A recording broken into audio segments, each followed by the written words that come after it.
નમસ્કાર ખેડૂત મિત્રો, તો હવે વાત કરીશું આપણે એરંડાની ખેતી વિશે ને આજે આપણે આવી ગયા છીએ દશરથભાઈના ખેતરમાં। તો હું તમને અત્યારે બતાવી રહ્યો છું એ દશરથભાઈ વાઘેલાના એરંડા છે અને આજ વાત કરીશું તો કે વીઘે એરંડો કેટલો ઉતાર આપે છે અને એરંડાની અંદર દશરથભાઈ કયા કયા ખાતરનો ઉપયોગ કરે છે જેથી કરીને દશરથભાઈને સારો ફાયદો પણ રહે છે અને ઉતાર પણ વીઘે 60 થી 70 મણનો મળે છે।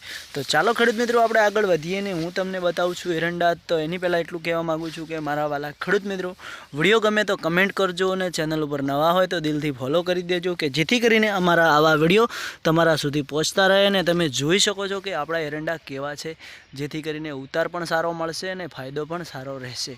તો વાલા ખેડૂત મિત્રો કે પહેલી વાર તો હું એટલું કહેવા માગું છું તમને કે જુઓ અત્યારે ઠાર ખૂબ જ પડશે, એના કારણથી જો કદાચ તમે તમારા એરંડાની અંદર પાણી ના વાળ્યું હોય તો જેથી કરીને કે પાણી વાળી દેજો, જેથી કરીને તમારા એરંડાની માળ સારી બંધાય અને ઠારના કારણથી માળ જે ફૂલ થતી હોય છે એ ફૂલ ના થાય। જો તમને હું બતાવી દઉં કે આવી રીતે ફૂલ ન થઈ જાય એનું કારણ એ છે કે ઠાર પડે એટલે માળ સક્સેસ નથી થતી। એટલા માટે વાલા ખેડૂત મિત્રો હજુ પણ સમય છે, વહેલાસર પાણી વાળી દેજો જેથી કરીને આપણી માળ ખરાબ થાય નહીં અને એનો માળ પણ વ્યવસ્થિત બંધાઈ જાય। તો તમે જોઈ શકો છો આપણા એરંડા વેણાવા પણ આવી ગયા છે। તો એની અંદર હવે વાત કરીશું તો કે કયા ખાતરો વાપર્યા છે અને કેટલા વીઘે લિમિટથી વાપરેલા છે। તો વાલા ખેડૂત મિત્રો ચાલો આપણે વિડીયોને સ્ટાર્ટ કરીએ છીએ અને આગળ વધીએ છીએ। તો વાત કરીશું તો કે આ એરંડાની અંદર સૌથી પહેલાં આપણે 2 ઋતુનો સમય થઈ ગયો છે, એટલે 2 ઋતુમાં કયું ખાતર વાપરવું।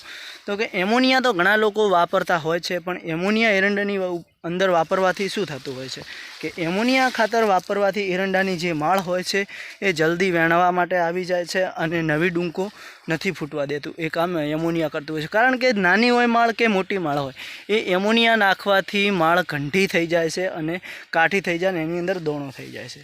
તો વાલા ખેડૂત મિત્રો કે યુરિયા ઘણા બધા વાપરતા હોય છે, તો એરંડાની અંદર યુરિયા ખાતર પણ બરાબર છે અને એ યુરિયા એ કામ કરતું હોય છે કે નવી ડૂંકો ફૂટતી હોય છે અને નવી ડાળીઓ પણ નીકળતી હોય છે।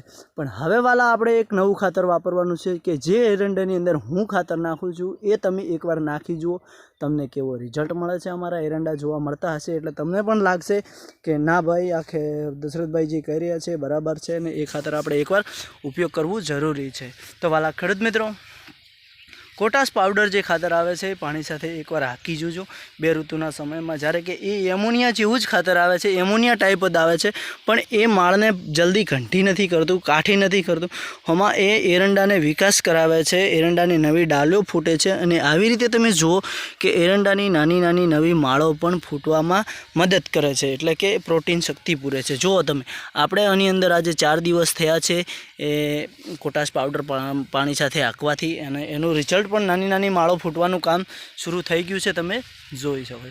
તો વાલા ખેડૂત મિત્રો એકવાર તમે પણ ઉપયોગ કરી જોજો, તમને કેવું લાગે છે એમોનિયા કરતી। એમોનિયા તો બધા ખેડૂતો છેલ્લે વાપરે છે કે એકસાથે એરંડો વેણાવા આવી જાય, તો આ તો 2 ઋતુમાં વાપરવાનું ખાતર છે, તમે ટ્રાય મારો, તમને કેવું રિઝલ્ટ મળે છે। અને એની અંદર આપણે ડીએપી ખાતર વાપરેલું છે ને ડીએપી સાથે ભૂવાસ્ત્ર જે ખાતર આવે છે ઓર્ગોનિક ખેતીનું એ પણ વાપરેલું છે ને એનું રિઝલ્ટ પણ બહુ સારું છે, અમને તો બહુ ગમે છે। વાલા ખેડૂત મિત્રો તમે પણ એકવાર ઉપયોગ કરજો, એનું રિઝલ્ટ તમને કેવું મળે છે તમને જોવા મળશે। જુઓ આ એરંડાના આપણે થડ છે, તો અંદર જુઓ કેટલી બધી ડાળો પડી છે। તો ચાલો મિત્રો હવે આપણે આગળ વધીશું ને વિડીયો ગમે તો કમેન્ટ કરી દેજો જેથી કરીને। અને હા મિત્રો હવે એક વાત મારે તમને કહેવાની હતી કે હવે આ 2026માં નવા વર્ષે ખેડૂતોને કંઈક સારો ફાયદો થશે એવું ચર્ચા થઈ રહી છે આપણા દેશમાં, જેથી કરીને કે